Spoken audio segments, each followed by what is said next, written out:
Hello. नमस्कार. पुन्हा एकदा आपलं स्वागत आहे मंडे म्युझिक्स मध्ये. मंडे म्युझिक्स हा मॅनेजमेंटचे जे काही कन्सेप्ट आहेत, जे काही बेसिक्स आयडियाज आहेत, ते सर्वसामान्यांपर्यंत पोहोचावे. विशेषतः जे छोटे व मोठे उद्योजक आहेत त्यांना या कल्पना पोहोचाव्यात. या बऱ्याच वेळेला या गोष्टींचा उपयोग ते करत असतात, मात्र त्याच्या मागची जी थिअरी किंवा अंडरस्टँडिंग काय आहे किंवा ते तसं काय आहे याची त्यांना जाणीव नसते. आणि ती जाणीव करून देण्याचा मंडे म्युझिक हा एक केलेला छोटासा प्रयत्न आहे. आज आपण आपला 40वा भाग रेकॉर्ड करतोय. आणि नुकतंच जे बजेट झालेलं आहे, बऱ्याच वेळेला उद्योजक बजेटकडे लक्ष देत नाहीत किंवा बजेटमध्ये माझ्यासाठी काय किंवा फक्त टॅक्सेस त्याच्या पलीकडे काही बघत नाहीत. तर बजेटचं उद्योजकांसाठीचं महत्व काय आहे आणि तो कसा समजून घ्यायचा त्याच्याविषयी आज आपल्याला मार्गदर्शन करणार आहेत सीए तेजस पाध्ये. तेजस बरोबर आपण अगोदर बरेचसे व्हिडिओज रेकॉर्ड केलेले आहेत. फायनान्स फॉर ऑन्ट्रप्रुनर्स त्याच्यामध्ये आपण एक छोटीशी सिरीज केलेली जी युट्यूब चॅनलवरती अवेलेबल आहे. छोट्या व मोठ्या उद्योजकांना तेजस व्हॅल्युएशन पासून तर अकाउंटिंग टॅक्सेशन प्रत्येक गोष्टीत मदत करत असतात. तर तेजस सर, तुम्ही वेळ काढून आज मंडे म्युझिक साठी हा सेशन घेत आहेत त्याच्याबद्दल तुमचे आभार. And over to you. Yes, नमस्कार first of all and thank you Anthony for this opportunity. Frankly आता तू जर सध्या बघितलं असेल तर इन रिसेंट टाइम्स म्हणजे आता मागच्या काही दिवसात no chartered accountant is talking about budget and the reason is we are quite occupied with 31 जुलै टॅक्स रिटर्न्स. मी आता सध्या टॅक्स रिटर्न्स मध्ये एवढे बिझी आहोत म्हणजे you can say we are highly occupied with tax returns and everything so पण still I was always in this thing wanted to speak about this. मला याविषयी बोलायची कायमच इच्छा होती आणि माझे काही पॉइंट्स काढलेले होते ऑलरेडी. ते फक्त सिन्स यू कॉल्ड मी मला थोडं ते त्याला काय म्हणतात रिफर्बिश करायला लागले किंवा थोडं फिनिशिंग टच द्यायला लागलं त्याला. सो ॲज यू सेड मी डेफिनेटली बजेटवरती बोलणार आहे, पण त्याच्या आधी आपण एक 5 मिनिटं we will discuss about why budget. Budget काय याविषयी आपण बोलूया किंवा बजेट काय असतं याच्याविषयी बोलूया. बजेटची एकदम सोपी व्याख्या आहे which is available on internet आणि it is you can say an estimate of income expenditure over a period of time. That is in simple term that is budget. So estimate of income and expenditure मध्ये तुम्ही दोन गोष्टी करता. As the name suggest income and expenditure. त्यातला income मग आपण सध्या तुर्तास बाजूला ठेवूया. Let's talk about expenditure. Expenditure is something which you are telling people that where you are going to spend the money. So technically that is a direction of your action plan. म्हणजे if you really have some action plan in your mind how you are going to execute. अगदी साधं उदाहरण घेऊ की let's presume की I am going to say grow my turnover to 5 times. तर मी 5 time grow करणार आहे हे रेव्हेन्यू सेंटर झालं, पण एक्सपेंडिचरला त्यासाठी मला कदाचित 10 माणसं नवीन घ्यावी लागतील, मला एखादा सेटअप घ्यावा लागेल, मला ऑफिस घ्यावं लागेल. I might need some good technical manpower. जर मी एखाद्या फॅक्टरी मॅन्युफॅक्चरिंग मध्ये असेल तर मला कदाचित नवीन स्पेस लागेल, नवीन मशीन लागेल. हे जे आहे दॅट इज टेलिंग म्हणजे it is not about that I will increase my turnover by 5 times. So revenue is just you can say direction म्हणजे ज्याला आपण शेवटचं टार्गेट म्हणतो. पण त्याच्या मधला रस्ता कसा असणार आहे हे तुम्हाला एक्सपेंडिचर सांगतं. आणि त्या एक्सपेंडिचर मध्ये कुठे कुठे काय काय खर्च करणार त्याच्यामध्ये बजेट येतं आणि बजेटमध्ये पुन्हा दोन भाग येतात. Will not we are not discussing this from government perspective, we are discussing general perspective. त्यात दोन भाग येतात. त्यातला पहिला भाग असतो की तुमचे रिव्हेन्यू एक्सपेंडिचर किती आहे, म्हणजे जो असा एक्सपेंडिचर की whether you generate income or not, तो तुम्हाला दर वर्षाला दर महिन्याला फिक्स करायचा होता, म्हणजे फिक्स कॉस्ट सुद्धा म्हणू शकतो. पण दर महिन्याला तुम्हाला जो खर्च करायचा आहे टेक्निकली ज्याला आपण म्हणतो, तर तो रिव्हेन्यू एक्सपेंडिचर आहे ज्यातून तुम्ही पैसे कमवता. आणि दुसरं त्याला कॅपेक्स म्हणतात. पहिल्याला ऑपेक्स म्हणतात, ऑपरेशनल एक्सपेंडिचर ऑपेक्स. आणि दुसरं असतं capex, capital expenditure. Capital expenditure मध्ये are you going to buy office, are you going to buy a machine, you might probably need a new car, you might need to renovate your office. तुम्हाला कदाचित काही machines घ्यावी लागतील, काही installation करायला लागतील, काही नवीन सॉफ्टवेअर घ्यायला लागतील. तर दिस काइंड ऑफ इन्व्हेस्टमेंट ज्याला आपण कॅपिटल एक्सपेंडिचर म्हणतो त्या शॉर्ट फॉर्म कॅपेक्स होतो. सो कॅपेक्स आणि ओपेक्स असे दोन खर्च असतात प्रायमरी. आणि that capex and opex combination is telling you the direction of your spending in the coming year. तुमच्या या वर्षभरात वर्ष, 2 वर्ष, 5 वर्ष ज्या पिरियडचं तुम्ही बजेट बनवलंय त्या पिरियडमध्ये तुम्ही कुठे पैसा तुमचा जाणार आहे. So what is your thought process, basically it tells what is your thought process. Let's take a example and then will move to current budget. मी सांगितलं की मला 5 टाइम्स, लेट्स माझं टर्नओव्हर 1 करोड आहे आणि my next 3 years target is to do a turnover of 5 crore. आणि त्यानंतर मग तुम्ही विचारलं की ठीक आहे 5 कोटी टर्नओव्हर करायचं आहे, मग तुम्ही काय काय खर्च करणार, म्हणजे आता तुमची मॅनपॉवर किती आहे. नाही नाही, मी मॅनपॉवर नाही वाढवणार, मॅनपॉवर कशाला वाढवायला पाहिजे, आहे त्या लोकांबरोबर काम करणार. I will increase my turnover by 5 crore. बरं, मग how much time you will dedicate for, how much time will invest in yourself. तुम्ही स्वतःला इम्प्रूव्ह करायला, इन्क्रीज करायला काय करणार, नाही काय नाही करणार, मी ते पण नाही करणार. I am not going to do that. जे आहे त्याच्यावरती मी 5 करोड आरामात कमेन, आय एम कॉन्फिडंट. मग तुम्हाला कोणी विचारलं बुवा तुमचं ऑफिस तर मी आलं येऊन गेलोय, लहान आहे, लोक वाढली तुम्हाला बसायला, नाही गरज नाही म्हणे रिनोव्हेशनची वगैरे, मला काय गरज आहे म्हणे, एक खुर्ची एक टेबल मला काय लागतंय, त्याच्यावरती मी 5 करोड करणार. When you are saying this, people are actually understanding that you are not targeting 5 crores. You are just talking about 5 crores. So that is what is all about budget. त्यामुळे गव्हर्नमेंटमध्ये तुम्ही जर बजेटमध्ये एक अलोकेशन असतं, बजेटचं एक स्टेटमेंट बनतं, त्याच्यामध्ये RuPay, from where the rupee comes आणि वेअर द रुपी गोज, पैसे येतात कुठून जातात कुठे, असं एक त्याचं एक अलोकेशन तुम्हाला बजेट अलोकेशन दिसतं शेवटी, की where the rupee comes from and where the rupee goes. आणि ते पर्सेंटेज मध्ये असतं, म्हणजे 1 रुपया चं पर्सेंटेज अलोकेशन काय आहे, तर जीएसटी मधून किती आला, इन्कम टॅक्स मधून किती आला, लोन मधून किती आला, ज्याला आपण बजेट, ज्याला आपण डेफिसिट म्हणतो, तर लोन किती घ्यावं लागणार आहे मला, किंवा इतर काही डिसइन्व्हेस्टमेंट वगैरे गव्हर्नमेंट प्लॅन करते त्यातून किती येणार आहे, हे सगळे तुम्हाला सांगतात पैसा येणार आहे कुठे.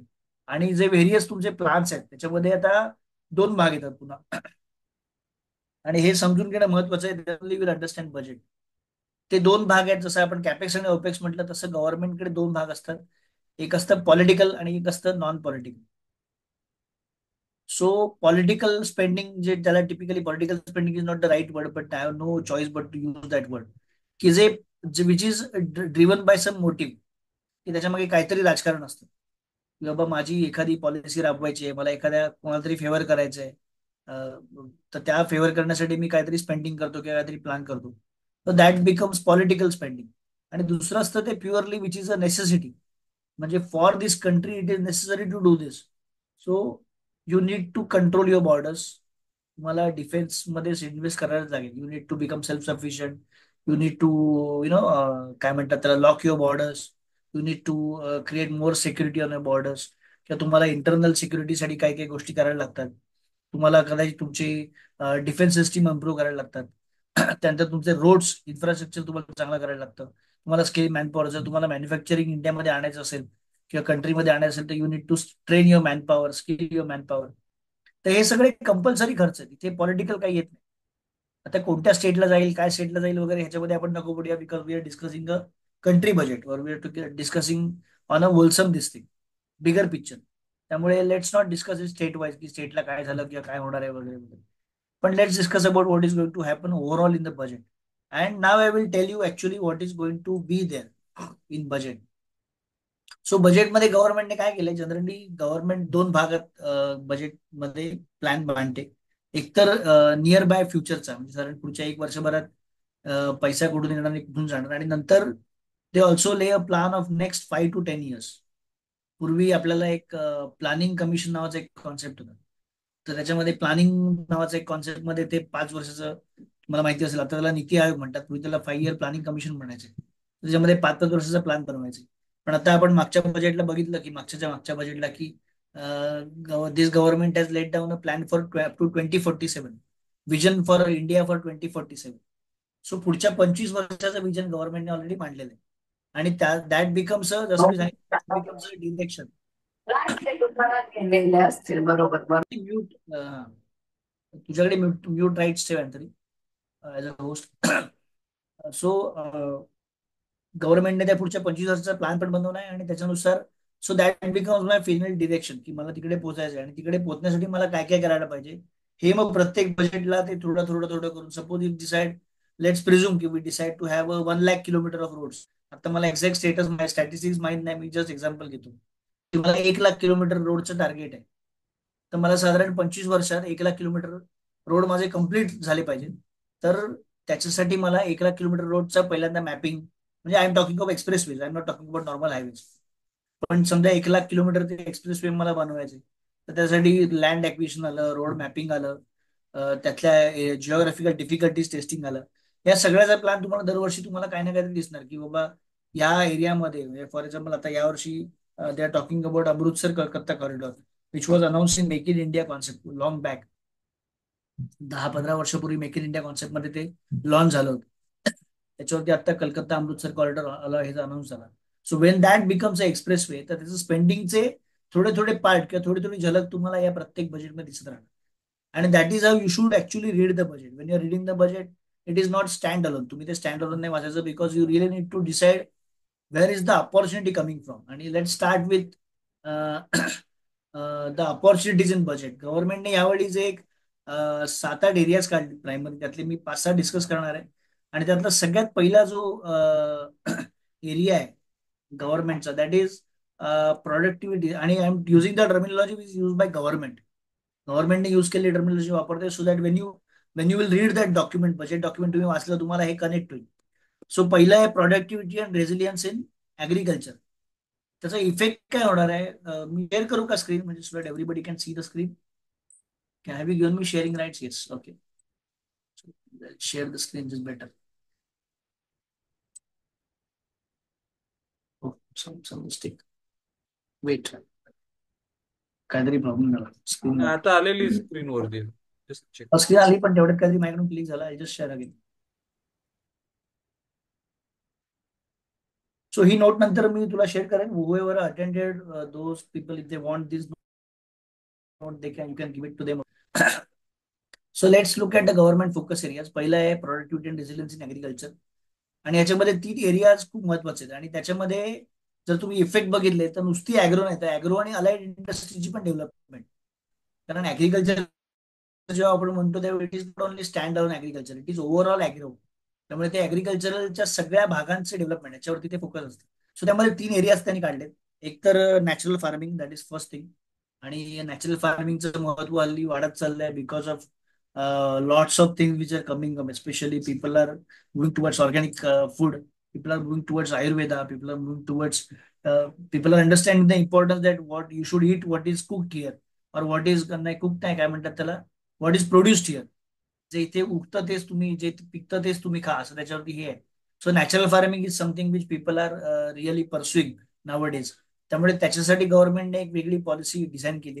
त्यानंतर श्रीम production and export, which is इंडियाची जी कंडिशन आहे, जिओग्राफिकल कंडिशन, ती श्रीम प्रोडक्शनसाठी अतिशय उपयुक्त आहे. आणि ती नॅचरली चांगली आहे. म्हणजे इट इज काय म्हणतात त्याला ते,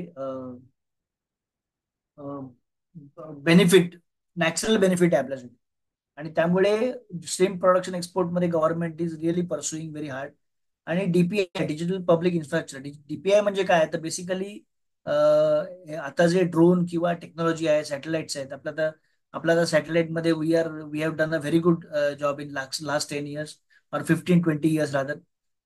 त्यामुळे डिजिटल पब्लिक इन्फ्रास्ट्रक्चर जे आहे, तुम्हाला लँड सर्वे किंवा ड्रोन सर्वे हे जे ऑटोमॅटिक होणार आहेत, लँड मॅपिंग होणार आहे. लँड मॅपिंग वरती आपण बोलूया पुढे, पण agriculture land mapping, agricultural produce, म्हणजे आता कदाचित तुम्हाला सॉइल वरती काय होत आहे, तर ते तुम्हाला ड्रोन मार्फत किंवा सॅटेलाइट मार्फत तुम्हाला रिपोर्ट मिळू शकतील. इथपर्यंत त्यांना न्यायचंय ते. आणि मग त्याच्यामध्ये फार्मर्ससाठी काय, त्याच्यामध्ये public infrastructure, digital public infrastructure मध्ये काय बेनिफिट्स येता आले, तर ते क्रिएट करायचं. Next is of course employment and skilling. यावर मी जास्त बोलणार नाही. Basically effective skilled man power available across industry. So याच्यामध्ये 20 lakh youth will be skilled. त्यामुळे आता जे ट्रेनिंग मध्ये आहेत, तुझ्यासारखे लोक जे आहेत, जे ट्रेनिंग, स्किल डेव्हलपमेंट ट्रेनिंग मध्ये आहेत, त्यांच्यासाठी it is going to be a, काय म्हणतात, रेस्टलेस पिरियड. प्रचंड काम येणार आहे. 1000 industrial training institute will be upgraded. आता गव्हर्नमेंटच्या बऱ्याच ट्रेनिंग इन्स्टिट्यूट आहेत आपल्याला माहिती आहे, पण त्याची कंडिशन पण आपल्याला माहिती आहे. आणि they will be upgrade. And once they decide to upgrade, they upgrade like anything. आणि in line with skill needs of the industry.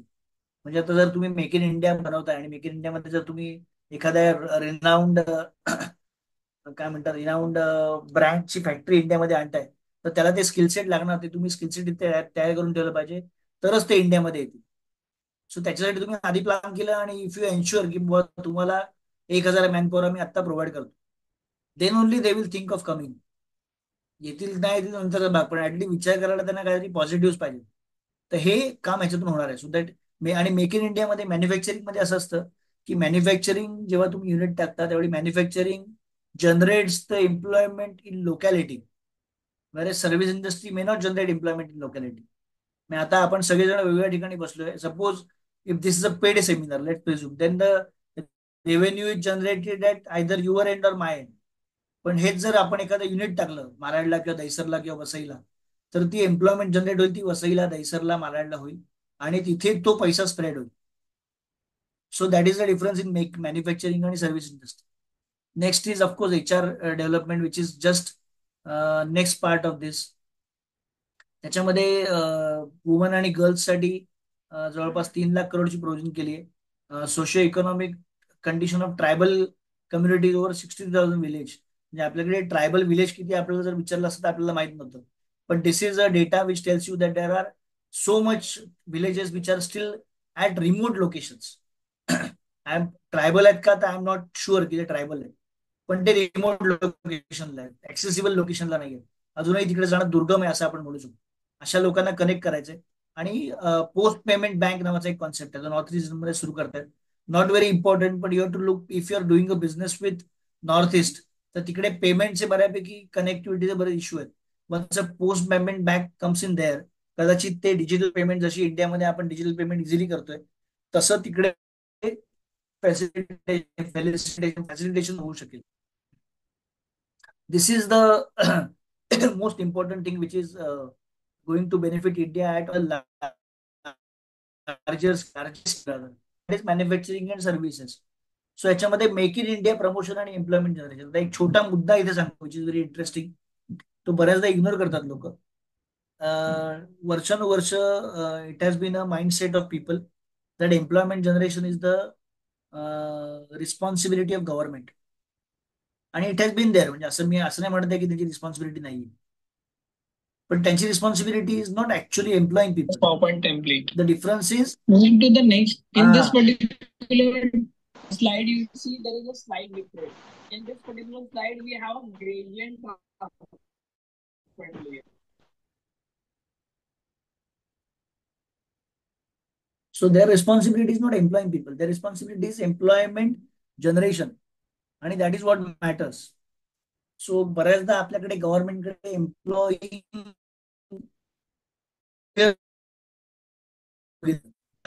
काम करते, actually working on employment generation. हे earlier government had started before Modi जे होते त्यांना हे थोडं कळलं होतं, पण ते couldn't implemented because of whatever reasons. I don't want to go into reasons. पण this government is implementing it on a very large scale. त्यातला पहिला जो मोठा हे होणार आहे, भाग होणार आहे, तो म्हणजे इंडस्ट्रीयल पार्क. आणि ते पण national industrial corridor development program खाली, NICDP. आता you might have heard about, since you staying in Vasai, वसईला एक फ्रेट कॉरिडॉर होतं. You might have heard about that freight corridor. Virar वसईला जेव्हा वस्ताद. पुढे वाढवण बंदर वगैरे प्लॅन करतात, विरारला. सो विरार वसई झोन मध्ये they are planning a freight corridor, जिथे सगळा फ्रेट उतरवलं जाईल. म्हणजे सगळा बाहेरून येणारा फ्रेट उतरवून नंतर सिटीमध्ये येताना it will come very smoothly. मग ते कंटेनरची वाहतूक सिटीमधली वगैरे बऱ्यापैकी कमी करायचा त्याचा प्लॅन आहे. So that is just one small example of this. Industrial park आपण जेव्हा बोलतो त्यावेळी it is typically Navi Mumbai city जर आपण बघितली तर ती केवढी प्लॅन्ड आहे, तसं एखादा इंडस्ट्रियल पार्क प्लॅन्ड असतं. किंवा आपण जर तुम्ही रिमोट लोकेशनच्या MIDC बघितल्या असतील तर ते व्यवस्थित मोठे रोड असतात, चांगले रस्ते. कोल्हापूर MIDC आपण बघितली आहे, आपण गेलो कोल्हापूर MIDC ला. सो व्यवस्थित मोठे रोड्स, प्लॅन्ड रोड्स, प्रत्येकाला व्यवस्थित पार्किंगची वगैरे, ट्रक लोडिंग अनलोडिंगची जागा, त्यांना व्यवस्थित दिलेली स्पेस, त्याच्या एक common CFC, common facility centres, त्याच्या इतर अमेनिटीज, त्याला एंट्री एक्झिट रोड्स, हे सगळं व्यवस्थित प्लॅन करून दिलं जातं. आणि that is what they are actually planning in this industrial park under national industrial corridor. आता ह्याचा फायदा कोणाला होणार आहे, तर हे जे अर्बन डेव्हलपमेंट प्लॅनिंग किंवा ऍडवायझरी कॉन्सेप्टमध्ये काम करतात त्या लोकांना याचा प्रचंड फायदा होणार आहे. किंवा ज्यांना ऍक्च्युअली रिमोट लोकेशनला जायचंय, बाबा इथे फॅक्टरी घेण्यापेक्षा माझ्याकडे पैसा आहे आता, I will like to open a factory somewhere probably at a remote location instead of having in Mumbai, say Vasai or Virar और पालघर और समवेअर बोईसर. मग त्यावेळेस असे ते इंडस्ट्रियल कॉरिडॉर तुमच्या एरियाच्या जवळ आहे. मग तुमच्या एखादा समजा आता let's say I belong to some Konkan native place. मग उद्या मला एखादं युनिट टाकायचं तर if I get some good opportunity somewhere in Konkan, I will think of creating a employment generation unit in Konkan. Likewise they are planning की जिथे, आणि तुम्ही आधीच्या पण स्कीम बघितल्या, म्हणजे फॉर एक्झाम्पल 63,000 विलेजेसना ते कनेक्ट करणार, 20 लाख युथना ते ट्रेन करणार, साधारणतः काही तुमच्या जे टेक्निकल स्किल इन्स्टिट्यूट आहे त्या सगळ्या अपग्रेड करणार. याचा जो डायरेक्ट इफेक्ट आहे तो या सगळ्यावर येणार, की जेव्हा तुम्ही एखादा इंडस्ट्रियल पार्क क्रिएट कराल तर त्यावेळेस तिकडे नॅचरली एम्प्लॉयेबल युथ पण पाहिजे. की नुसते तुम्ही हे बनवले, एम्प्लॉयमेंट पार्क बनवले तर तिकडे करणार काय? इंडस्ट्रियल पार्क बनवले, इंडस्ट्री आली, पण जर एम्प्लॉयबल युथ नसेल, तेवढ्या स्किलचा युथ नसेल त्या इंडस्ट्रीला कॅपेबल होणारा. फॉर एक्झाम्पल समजा एखाद्याने क्लस्टर बनवलं फार्माचं, तर फार्माला लागणारे जे स्किल सेट आहे त्या स्किल सेटची मॅनपॉवर तिथे आहे का? तर ती मॅनपॉवर जनरेट करायचं काम प्रोबेबली इथे वरती होईल. आणि याच्यामध्ये दोन भाग आहेत, म्हणजे एक जे लोक रिक्रुटमेंट मध्ये काम करतायत, तर they should also think of this, की दिस इज, आता त्यांना रिक्रुट मध्ये इमिजिएट काम नाही, पण पुढच्या 2 ते 3 वर्षात प्रोबेबली इथे त्या कंपन्या जाणार आहेत कोणत्या, आणि त्यांना तिकडे मॅनपॉवर लागणार आहे. तर त्या दृष्टीने दे शुड स्टार्ट हंटिंग और they should start the research. याला दुसरं जोडून ते एक करतात की rental housing with dormitory type accommodation for industrial worker. म्हणजे जे इंडस्ट्री, तर त्या एरियामध्ये त्यांच्यासाठीच रेंटल हाऊसिंग क्रिएट करणार, which will be constructed by government और विथ पीपीपी, म्हणजे पब्लिक प्रायव्हेट पार्टनरशिप. आणि डॉर्मेटरी टाईप अकोमोडेशन क्रिएट करणार, म्हणजे जिकडे मल्टिपल वर्कर आहेत किंवा जिकडे फॅमिली असेल तर family type rental accommodation housing create करतील. छोटे ज्याला टिपिकली आपण 1 BHK किंवा 1 रूम किचन वगैरे म्हणतो, असे युनिट पण तयार करतात. त्याचं एक्झॅक्ट स्पेसिफिकेशन आलं नाही अजून, पण they must be thinking about this, की त्याला एकदा राहायला जर शांतता मिळाली, की पीस मिळालं, की ही कॅन वर्क बेटर. कारण तो स्ट्रेस जो आहे कामाचा किंवा राहण्याचा, तो स्ट्रेस माणसाला कुठेतरी पुलबॅक करतो, आणि त्यासाठी या सगळ्या सोयी आहेत. दुसरा भाग असा आहे की ट्रॅव्हल टाइम जो आहे, म्हणजे if there is some urgency, एखादं 2 शिफ्ट 3 शिफ्ट मध्ये काम करायचं असेल, तर त्यावेळेस जर वर्कर खूप लांब राहत असेल, त्याला ट्रॅव्हलिंग प्रॉब्लेम होऊ शकतो. त्यापेक्षा तो जर जवळच्या झोनमध्ये राहत असेल तर it will become beneficial for them. आपल्याकडे मिनरल्स खूप आहेत, नॅचरल मिनरल्स. तर क्रिटिकल मिनरल्स काय, आपल्याकडे क्रिटिकल मिनरल्स आहेत, तर त्याच्यासाठी डोमेस्टिक प्रोडक्शन, रिसायकलिंग आणि ओव्हरसीज ऍक्विजिशन, म्हणजे आपल्याकडे मिनरल्स आहेत त्याचं ओव्हरसीज ऍक्विजिशन पण करायचं लँड माइन्स मध्ये, म्हणजे माइन्स आणि मिनरल्स मध्ये. So that is also plan which is under manufacturing and services. So त्याला लागणारी मशिनरी, त्याला लागणाऱ्या कॅपेबिलिटीज, त्याला लागणारी टेक्निकॅलिटीज, त्याला लागणारी इन्व्हेस्टमेंट, हे सगळं गव्हर्नमेंट अरेंज करायचा प्रयत्न करणार आहे. देन नेक्स्ट इज ऑफकोर्स, ज्याच्यावरती बऱ्याच जणांना एक काय म्हणतात लक्ष होतं, तर ते होतं अर्बन डेव्हलपमेंट. अर्बन डेव्हलपमेंट मध्ये त्यांनी आता असं एक प्रपोजल दिलंय स्टेटना सगळ्या, की जर बायर इज अ वुमन, तर त्याला स्टॅम्प ड्युटी कमी करा. म्हणजे आता आपल्याकडे महाराष्ट्रात 6% stamp duty. If buyer is a woman 100% समजा, किंवा say 70% stake belongs to woman और समथिंग लाईक दिस, 51% सुद्धा करतील, मला माहित नाही आता काय करतील. पण दे आर प्रपोजिंग की बाबा if stake is a woman, then stamp duty will be less as compared normal stamp duty. म्हणजे 6च्या ऐवजी 4% लावतील, 5% लावतील, 4.5% लावतील, something like that. So 4.5 is around 25% discount होतो. Then envisaging scheme to develop 100 weekly hearts. Heart शब्द किती जणांनी ऐकले नाही? हार्ट म्हणजे आठवडा बाजार. आपल्याकडे जे आठवडा बाजार कॉन्सेप्ट आहे पूर्वीची, ती अजूनही बऱ्याच ठिकाणी चालते. कोकणात तर खूप ठिकाणी चालते. देशावर पण मी काही ठिकाणी गेलोय, तिथे पण त्या रिमोट लोकेशनला चालते. तालुका लेवलला किंवा डिस्ट्रिक्ट लेवलला असे हाट भरतात, त्याला आपण इथे आपल्या महाराष्ट्रात आठवडा बाजार म्हणतात. देशात नॉर्थ साईडला त्याला हाट म्हणतात. Hubs in select cities. कारण स्ट्रीट फूड हबला दोन कॉन्सेप्ट आहेत. एक तर लोकांना खायला आवडतं इंडियातल्या चवीचं, आणि दुसरं it will be a low cost food, त्यामुळे it will generate employment also. आणि जे लो कॉस्ट फूड, ज्यांना रोजचं जेवण परवडत नाहीये, विथ ड्यू रिस्पेक्ट, त्यांची they which are not above poverty line, तर त्यांच्यासाठी पण ती ऑटोमॅटिकली ते street food hub can become a kind of facility for them. म्हणजे ते कुकिंग करा, किंवा अगदी रोज नाही पण ऍटलिस्ट आठवड्यातले काही दिवस तरी त्यांना तिथे जेवून त्यांची एक सोय करता येईल. दुसरं एक transit oriented development plans for 14 large cities with a population about 30 lakhs. तर हे ट्रान्झिट आपण कोविडमध्ये बघितलं, ट्रान्झिटचे काय हाल होतात लोकांचे. त्यामुळे ते कोविड नंतरच इमिजिएटली सेकंड का थर्ड बजेटला, कोविड नंतरच्या सेकंड बजेटला हे ट्रान्झिट वरती विषय आला होता. तो रेंटल अकोमोडेशन हा जो कॉन्सेप्ट आहे, हा ट्रान्झिटचाच एक भाग आहे. सो ट्रान्झिट ओरिएंटेड डेव्हलपमेंट म्हणजे लोकांना मूव्ह करायला काय आता 30 लाखच्या वरची सिटी आहे, पॉप्युलेशन आहे, जिथे अशा 14 सिटी ते आता प्लॅन करतात. जसं की जिकडे मायग्रेशन पॉसिबल आहे अजूनही इंडस्ट्रियल डेव्हलपमेंट झाल्यानंतर, मग तिकडे ट्रान्सिट ओरिएंटेड डेव्हलपमेंट प्लॅन करायला लागेल. So they have to create a basic infrastructure for that area to be develop.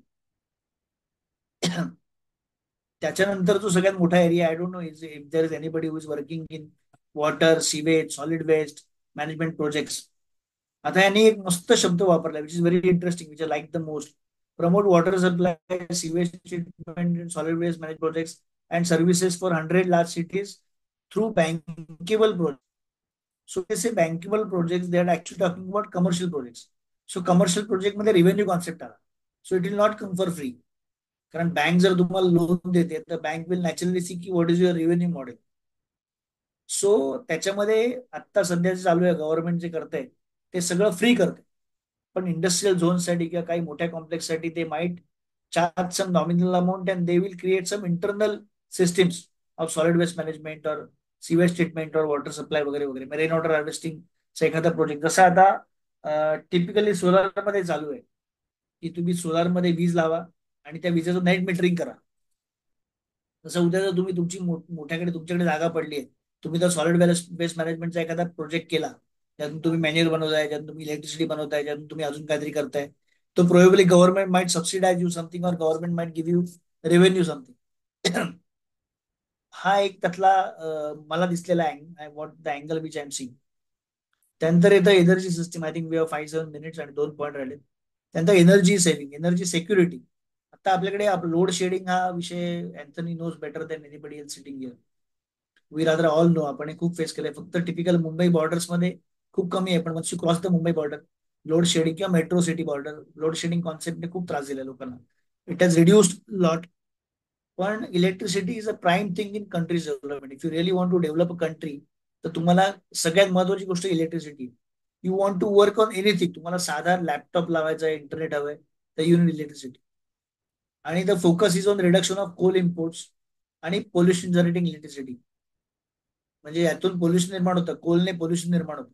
So कोलमधून जी वीज निर्मिती होते त्याच्यापेक्षा अदर जे पॅरल सोर्सेस आहे इलेक्ट्रिसिटीचे, त्याच्यावरती ऑलरेडी गव्हर्नमेंटने फोकस सुरू केलाय. ह्यावेळी they are focusing on something different. आणि त्यातला एक दोन भाग जो आहे, पहिला भाग आहे तो of course initiative with private sector in nuclear energy setting up small reactors. Bharat small reactor म्हणजे आता आपले जे न्यूक्लिअर रिएक्टर आहे ते खूप मोठे प्लांट्स आहेत. त्याच्यावेळी छोटे प्लांट काही टाकता आले, विचार safe from all the aspect. जिकडे आपल्याकडे बऱ्याच लँड पडून आहेत, बॅरन लँड, तिथे काही करता आलं तर अशा ठिकाणी न्यूक्लिअर एनर्जी सेटअप करून इलेक्ट्रिसिटीचे प्रॉब्लेम सोडवायचे असा त्यांचा प्लान आहे. त्यानंतर pump storage policy for electricity storage and facilitation of smooth integration of the growing share of renewable energy. आता रिन्युएबल एनर्जीचा प्रॉब्लेम असा आहे की एनर्जी तुम्हाला कंटिन्युअस मूव्ह करायला लागते. म्हणजे ती अशी थांबत नाही. इलेक्ट्रिसिटी थांबून इथे स्टोअर केली आणि उद्या वापरली असं होत नाही की आज मला वीज आहे तर आज मी ठेवतो. इन्व्हर्टर हा कॉन्सेप्ट आलाय. तो इन्व्हर्टर हा कॉन्सेप्ट तेवढ्या स्केलला काम नाही करू शकत Wien the need is very huge. पण त्याला त्या स्केलला काही करता येईल का, की असं काही करू शकतो का की ही सगळी वीज रिन्युएबल एनर्जी मध्ये जी जनरेट होते ती सेव्ह केली, मग दिवसा सेव्ह केली आणि रात्रभर वापरली, असं काही करता येईल का? याच्यावरती आता government is working on that. There are small project which are already running successfully. त्याच्यावरती गव्हर्नमेंट मोठ्या स्केलवर काम करत. आणि सगळ्यात मोठं महत्वाचं की financial support for shifting micro and small industries to cleaner forms of energy. म्हणजे तुम्ही पोल्युटेड एनर्जी वापरण्यापेक्षा तुम्ही क्लीनर म्हणजे renewable. If you have a terrace, then install solar. If you have some space around you, install solar, use that solar. मग तुम्हाला छोटे solar panel देऊन तुमचं छोटं युनिट आहे किंवा काइंड ऑफ त्याला आपण typically usable solar, usable solar त्याच्यामध्ये आणायची आणि ती वापरायची असा त्याचा प्लॅन आहे. आणि आपला जो सेकंड लास्ट पॉइंट आहे तो आहे इन्फ्रास्ट्रक्चर. आता you can imagine the amount 11,11,111 crore for infrastructure. इन्फ्रामध्ये आता प्रायमरीली रोड आणि कनेक्टिव्हिटी. गव्हर्नमेंटने एक मस्त स्कीम राबवली होती, PMGSY. Anybody who is staying in a remote place त्याला माहिती आहे याचं महत्व. आमच्या गावात साधारणतः मी आता आय एम अराउंड 49 आणि माझ्या एज 44-45 पर्यंत जो रोड वाईट होता तो त्या PMGSY म्हणजे प्रधानमंत्री ग्राम सडक योजना, त्या प्रधानमंत्री ग्राम सडक योजनेमध्ये तो रोड एकदम छान झालाय. आणि आमच्या कोकणात त्या पट्ट्यातले सगळे रोड PMGSY मध्ये कव्हर करून त्यांनी एकदम स्मूथ करून टाकले आणि तिकडे फार ट्रॅफिक नसतं. त्यामुळे हेवी व्हेकलचं नाही किंवा व्हेकलचं ट्रॅफिकच नसतं. त्यामुळे तो एकदा बनलाय तो बनलाय, त्याला परत व्हेकलमुळे उखडणं खराब होणं वगैरे असे कॉन्सेप्ट फार नाहीत. आणि ते जनरली बनवलं असं असतं की ते वाहतं असतं, पाणी पण टिकत नाही त्याच्यावरती वगैरे वगैरे. So all precaution is taken care of. So आता त्यांनी म्हटलंय इथे all weather connectivity to rural habitations. आता all weather connectivity is very important. अजूनही मला माहिती असलेल्या काही भागांमध्ये, आता मी कोकणातल्या म्हणून मी कोकणातलं उदाहरण देतोय, की बऱ्याच ठिकाणी पुलावरून पाणी गेलं की वाहतूक बंद होते. आणि मग ती बंद झाली की कधी सुरू होईल परत माहित नाही. सो आता तुम्ही जर बघितलं असेल तर पूर्वी चिपळूणला जे नदी होती त्याच्यावर जर पाणी गेलं की ती वाहतूक बंद व्हायची. पण त्यांनी आता एक मोठ्या हाईटचा पूल, म्हणजे अजून एक 3-4 वर्षांना त्याचा प्लॅन करून त्याच्या दीडपट, म्हणजे आता आहे त्याच्या दीडपट उंचीचा पूल बनवलाय. तर पाणी ती वाहतूक सुरू राहील. तसं महाडची मध्यंतरी आपल्याला माहिती आहे वाईट दुर्घटना झाली होती. त्यानंतर त्यांनी तो मोठ्या हाईटचा रूल बनवला, हे बनवला, पूल बनवला. असे कोकणात कोस्टल रोड नावाचा एक कॉन्सेप्ट येतो. म्हणजे जो आता कोस्टल रोड जो आपला अख्खा कोस्ट आहे, त्या कोस्टला त्यांनी आता ऑलरेडी चिपळूण पासून पुढे विजयदुर्ग पर्यंत फुल कनेक्टिव्हिटी आहे. सगळीकडे ब्रिज आहेत, प्रत्येक खाडीवर ब्रिज आहे. म्हणजे तिकडे साखळी नाटे असेल, तिकडे धाऊलवल्ली खाडी असेल, इकडे पूर्णगड खाडी असेल, जयगड खाडी असेल, या बऱ्याच ठिकाणी पूल झालेत किंवा पुलाचं काम चालू आहे. So they are creating this very much connectivity. आणि याचं काय आहे की याच्यामध्ये सगळ्यात मोठा ऍडव्हान्टेज काय आहे की रुरलमध्ये काही स्पेशालिटीज आहेत आपल्या इथे रिमोट प्लेसला. मगाशी आपण बघितलं 60,000 विलेजेसना कनेक्ट करणार आहे. तर त्या रिमोट जेव्हा एखादी गोष्ट असते स्पेशल तिकडे बनते किंवा तिकडचं स्किल आहे स्पेशल, तर त्या स्किलला जर तुम्हाला मार्केट द्यायचं असेल तर त्या मार्केटला कनेक्टिव्हिटी दिल्याशिवाय ते मार्केट नाही बनू शकत. फॉर एक्झाम्पल आपण let's take example of Madhubani painting. ते मधुबनी पेंटिंग जर ते त्या स्केलला त्यांनी मार्केट नसतं केलं किंवा जर तिकडे कनेक्टिव्हिटी नसती तर ते Madhubani painting would have gone haywire, म्हणजे ते कोणाला कळलं नसतं, कदाचित डाय झालं असतं. राजस्थानी प्रिंट आर्ट आहे, असे बरेच आहेत. सावंतवाडीची आता खेळणी आहेत की जी सडनली कोकणात रेल्वे आल्या तर ती पुन्हा तो बिझनेस रिज्युनेट झाल्यासारखा झालाय. अजूनही तो तेवढ्या स्केलला झाला नाहीये, पण तो होईल. तर अशा बऱ्याच गोष्टी आहेत त्या तिथे बनतात लोकली. त्यांना एक मार्केट क्रिएट निर्माण होऊ शकेल, which will be a by product that may not be the direct purpose. पण त्यात दुसरा पण एक भाग आहे. जसं आपण आता मुंबईतून जर खाली गेलो तर वाडा साईडला तुम्ही गेलात तर तुम्हाला तिथे इंडस्ट्रियल युनिट टाकल्यावर तुम्हाला काय काय बेनिफिट्स आहेत. Because that is a remote location from within, फार लांब नाहीये पण तुम्हाला काही त्याला काय म्हणतात अंडर डेव्हलप्ड एरिया म्हणतो. अंडर डेव्हलप एरियामध्ये तुम्ही जर एखादा इंडस्ट्रियल युनिट वगैरे सुरू केलं तुम्हाला टॅक्स बेनिफिट्स किंवा इतर काही सबसिडीज, मशीनवरती सबसिडी वगैरे वगैरे मिळतात. सो त्याच्या दृष्टीने हे सगळं कनेक्टिव्हिटीला खूप फरक पडणार आहे. नंतर इरिगेशन आणि फ्लड मिटिगेशन. फ्लड मिटिगेशन वरती आपण आता जस्ट बोललो. फ्लड मिटिगेशन म्हणजे हायटेड पूल बनवणं किंवा आता मुंबईमध्ये बऱ्याच ठिकाणी काही ठिकाणी पाणी साचलं पण बऱ्याच ठिकाणी पाणी यावेळी साचलं नाही. आमच्या मालाड सबवे आहे, यावर्षी पहिल्यांदा मी बघतोय की मालाड सबवे भरला नाही. फर्स्ट और सेकंड इयर की तिकडे पंपिंग सगळ्या सबवेनं त्यांनी पंपिंग सुरू केलं. आणि त्या पंपिंग आता अंधेरी सबवेचा प्रॉब्लेम असा आहे की तो नाल्याची हाईट जास्त असल्यामुळे तो भरतो. पण अदरवाईज बाकी ठिकाणी जिकडे नाल्याची हाईट खाली आणि सबवे आहे तिकडे ते भरत नाही. सो ते फ्लड मिटिगेशनचे project not only in Maharashtra but across, अगदी आसाम, चेरापुंजी वगैरे इथपर्यंत जे प्लान्स आहेत की जिकडे तो फ्लड पटकन येतो, पटकन ओसरतो. पण मग तिकडे जर फ्लड मिटिगेशनचे प्लॅन केले किंवा फ्लड प्लॅनिंग केलं तर तिकडे कदाचित तिकडच्या लोकॅलिटीला नुकसान जे आहे, कारण ते नुकसान झालं की गव्हर्नमेंटला पैसे भरावे लागतात. सो गव्हर्नमेंटने आता इन्व्हेस्ट त्यापेक्षा ते नंतर देण्यापेक्षा आता इन्व्हेस्ट करून जर पैसे वाचवले तर government will save over a period of time. म्हणजे समजा दरवर्षी लेट्स प्रिझ्यूम की त्यांना एक 5 करोड रुपये खर्च आहे हे जे नुकसान होतं ते नुकसानासमोर भरून द्यायला. आपण जस्ट हायपोथेटिकल फिगर घेऊया 5 करोड. त्यापेक्षा गव्हर्नमेंटने आता जर 1 करोड, 2 करोड, 3 करोड, मी म्हणतो 10 करोड लावले तरी 2 वर्षात पेबॅक येतो. 2 वर्ष त्यांचं नुकसान होणार नाही आणि पुढच्या वर्षीपासून government will start saving money. Most important thing that of targeting, त्याच्यावरती निर्मला सीतारामन बोलल्या आणि बरेच लोक बोलत आहेत, that is going to be tourism. तर वरची जर आपण ट्रायबल एरिया बघितला किंवा लोकल डेव्हलपमेंट बघितली किंवा हे 25,000 रुरल हॅबिटेशन्सना कनेक्ट करणं बघितलं, रोड बघितलं, इन्फ्रा बघितलं, तर ह्या सगळ्यामधला by product is going to be tourism. भारतात खूप अशी छान लोकेशन्स आहेत की जिकडे लोक पोहोचू शकत नाही because of just because that roads. म्हणजे ट्रेकर बिकर जातात पण रोड्स नसल्यामुळे लोक जाऊ शकत नाहीत. काही ट्रेकिंग झोन आहेत ते तसे राहिले पाहिजेत. आय एम नॉट सेइंग की ते हे झाले पाहिजे, पण काही लोकेशन जिकडे गाडी जाऊ शकते, जिकडे व्यवस्थित ज्याला म्हणतात का मोटरेबल रोड आहे, अशा ठिकाणी तरी तो तिथे टुरिझम पोहोचला पाहिजे.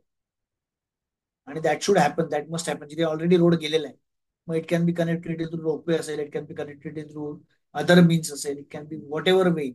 मला साधी पायवाट जरी बनवायची तरी ती व्यवस्थित बनवली तरी सुद्धा that will help tourism, local tourism.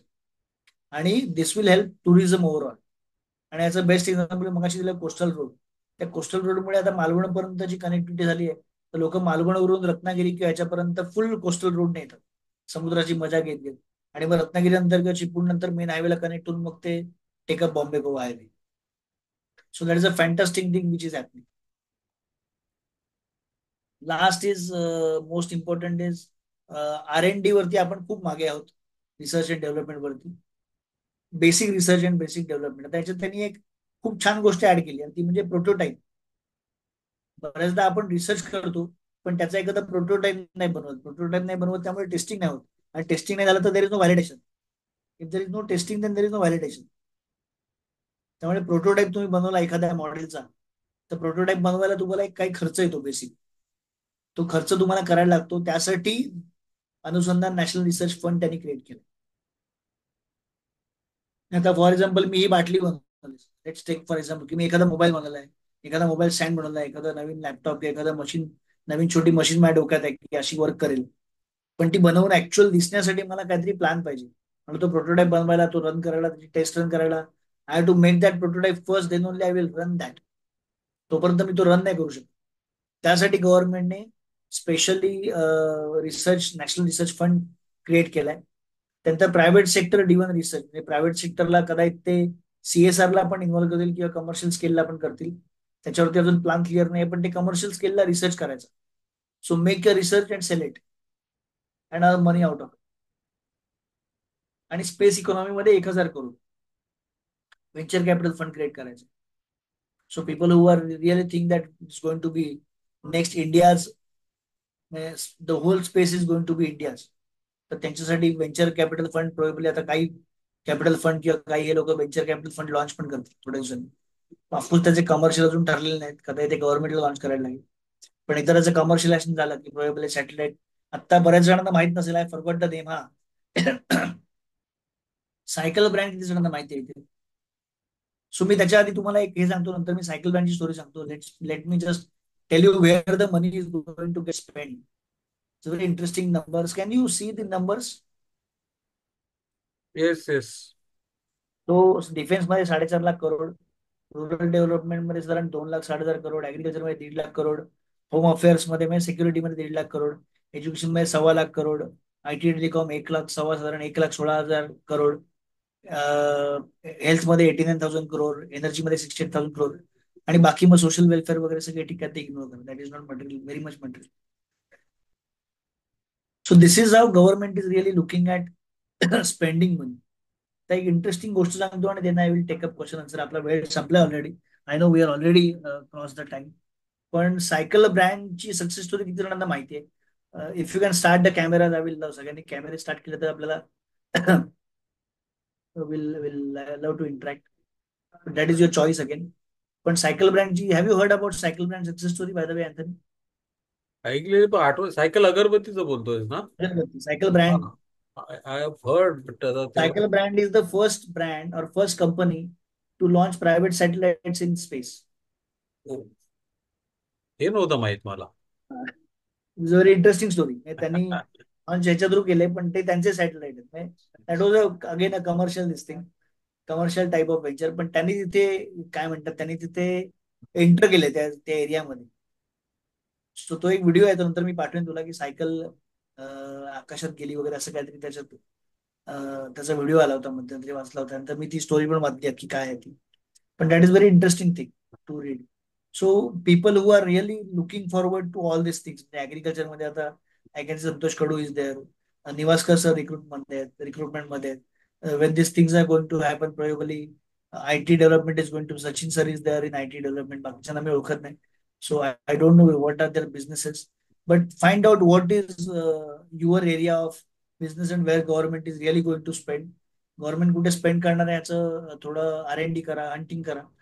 आणि त्याच्यातून जर तुम्हाला काही अपॉर्च्युनिटी दिसत असेल तर definitely look forward to those opportunities and try to get on the data as early as possible, because you have to be very fast.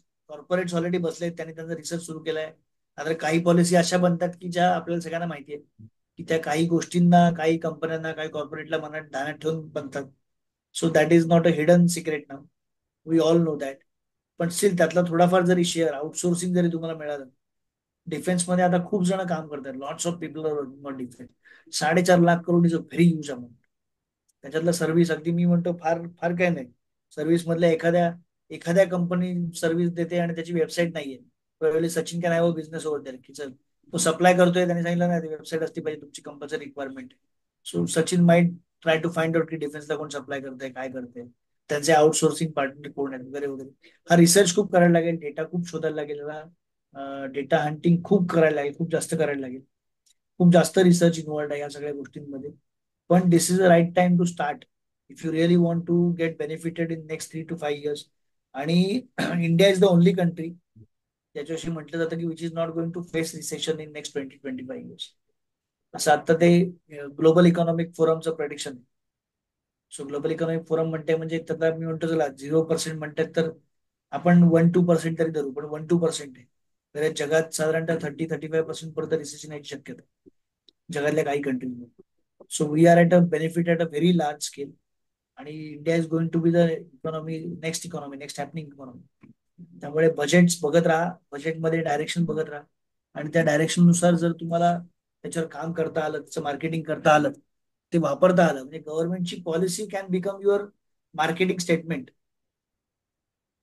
जसं गव्हर्नमेंटने आता एखादी पॉलिसी स्टेटमेंट आणली, फॉर एक्झाम्पल श्रिम्प मध्ये कोणी असेल तो म्हणाला की श्रिम्प, गव्हर्नमेंटच श्रिम्प प्रमोट करतोय आणि आम्ही त्यातले आहोत, so we are at the right place right time, असं जर त्यांनी बोलायला सुरुवात केली तर that will make a difference. You become a pioneer. आणि मग जेव्हा लोक हंट करतील, सुरू करतील, त्यावेळी लोकांच्या समोर तुम्ही असाल. मग त्यासाठी एसीओ करायचं, अजून काय करायचं, वगैरे वगैरे वगैरे, ऑल दोज थिंग्स. नैसर्गिक शेतीचं पण तसंच होऊ शकतं. एक्झॅक्टली, नैसर्गिक यावेळी प्रोव्हिजन्स आहेत. त्यामुळे definitely you should start really looking forward to all those schemes which are coming up. त्याच्या नोटिफिकेशन येतील वेगवेगळ्या त्या त्या क्षेत्रातल्या, त्याच्यावरती हंटिंग किंवा त्याच्यावरती प्लॅनिंग किंवा रिसर्च सुरू करा की कुठे अपॉर्च्युनिटी आहेत, की कुठे अपॉर्च्युनिटी जनरेट होतात. कारण आपण फार्मिंग करू आणि मार्केटिंग, 3 भाग आहेत त्यातले.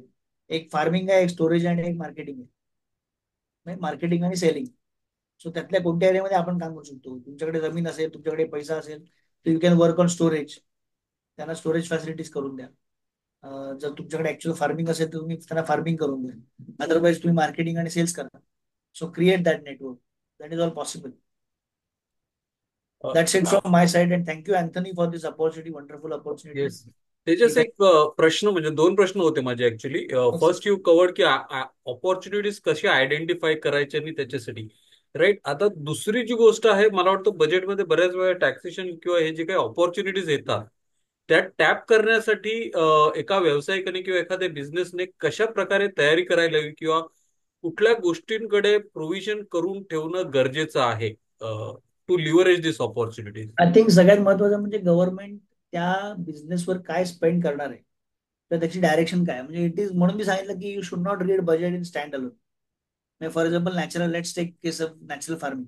आता सिन्स ही हॅज आज द क्वेश्चन, तर नॅचरल फार्मिंगचं समजा एखाद्या बजेटमध्ये आज काहीतरी एक लाईन आहे किंवा काहीतरी एक बजेटमध्ये काहीतरी प्रोव्हिजन मांडले की एवढा एवढा खर्च करणार आहे. पण then you have to look what is the policy of government, की नॅचरल फार्मिंगसाठी गव्हर्नमेंट पॉलिसी म्हणून काय करत. कारण सी, एका लाईनमध्ये एखादी गोष्ट बोलणं, आणि कारण policy will tell you where it is actually going to spend. मग ती लॉजिस्टिक्सवर स्पेंड करणार आहे, किंवा मग तुम्ही जर समजा सांगितलं तर तुम्हाला फंडिंग पण अवेलेबल जर ते करून देणार असले एखाद्या स्कीम खाली, तर त्या स्कीम खाली तुम्हाला फंडिंगची काय पॉसिबिलिटी आहे का, that will come out Wien the actual policy is announced. So ती पॉलिसी कधी अनाउन्स होते, मग ती पॉलिसी अनाउन्स झाल्यावर ती वाचायची कुठे. मग पॉलिसी अनाउन्स झाली ठीक आहे, पण ती लोकांना वाचायची कुठे हेच माहित नाही. आणि मग ते प्रत्येक गोष्ट तुम्हाला, कारण everybody is not the expert of that field. So उद्या चार्टर्ड अकाउंटन्सी मधलं काय असेल अपडेट तर मी देऊ शकतो, पण नॅचरल फार्मिंग मधलं किंवा इव्हेंट मधलं किंवा डिफेन्स मधलं अपडेट मी नाही देऊ शकत. त्याची टेंडर कुठे येतात, त्याचं पॉलिसी स्टेटमेंट कुठे येतं, पॉलिसी डॉक्युमेंट कुठे बनणार आहे, who are the makers of policy document, त्यासाठी गव्हर्नमेंटचं कोणतं डिपार्टमेंट काम करतं हे पण मला माहिती.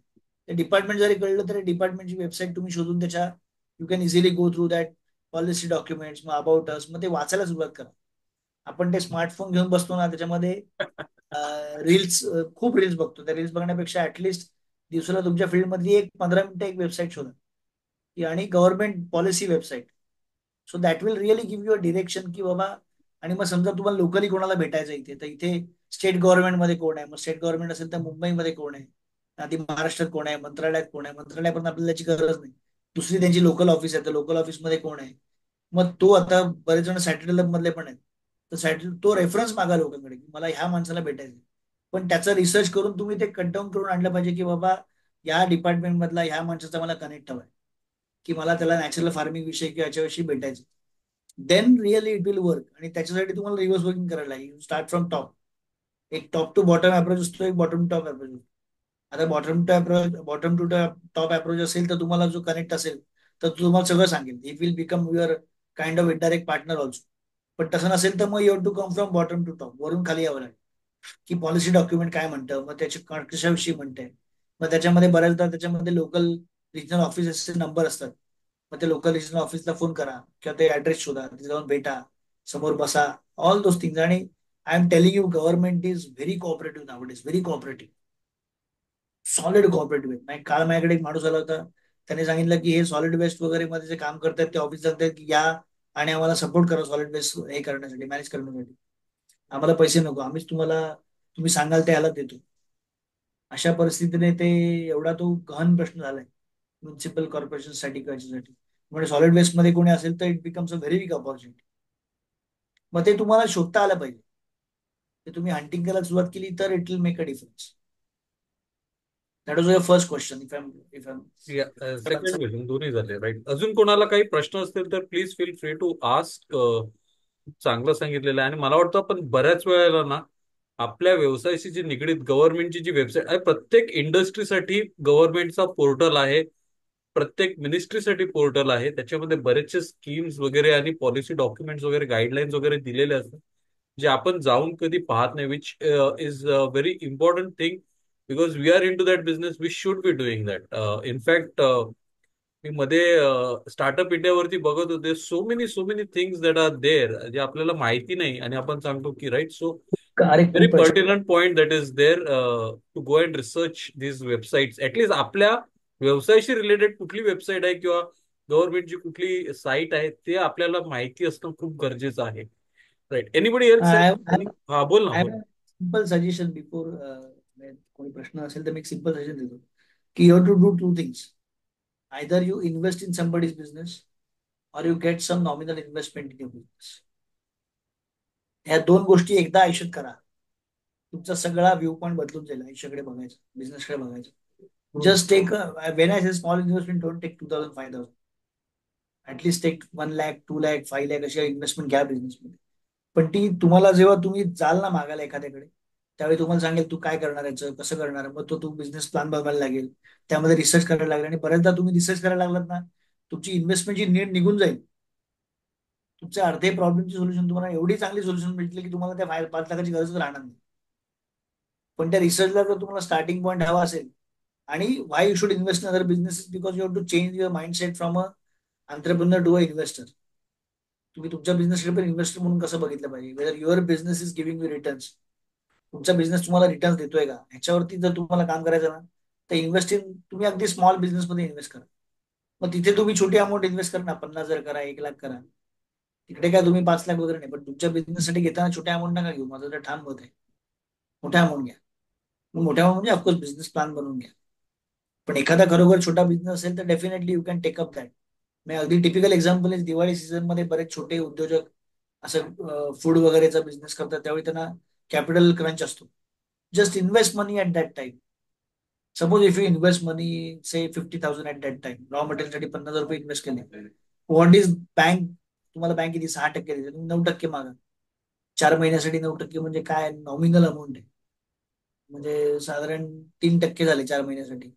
1,500 रुपयाला त्याला परवडतं. आणि you are doing it as a experiment, you are not doing it as a this thing. पैशासाठी नाही करत आहोत तुम्ही, तुम्ही ते प्रयोगासाठी करता. त्यामुळे 1,500 रुपये मिळून आणि प्रयोग पण होत असेल तर काय नाही करायचं. This will make make your mindset. आणि मग ते सांगतात तसं असेट क्लास, डिफरंट असेट क्लासमध्ये इन्व्हेस्ट करा. एकाच बिझनेसमध्ये इन्व्हेस्ट नका करू, 4-5 बिझनेसमध्ये इन्व्हेस्ट करा. थोडी थोडी अमाऊंट इन्व्हेस्ट करा, पण start investing in businesses. This is completely nothing to with budget, but again interesting advice. Yes, अजून कोणाला काही प्रश्न असतील तर otherwise let's call it a day. Please raise your hands if you have a question किंवा काही विचारायचं असेल तर.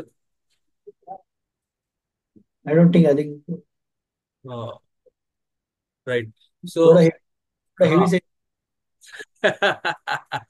नाही नाही, पण I think as business people and people who are doing business, आपल्याला हा माइंडसेट कल्टिवेट करणं खूप गरजेचं आहे. आणि मुद्दामून ना, म्हणजे त्याला म्हणजे मंडे म्युझिक मध्ये एक भाग असा ठेवलेला आहे की दर चौथा मंगळवार जो आहे, राईट, जो fourth, that is for a guest speaker.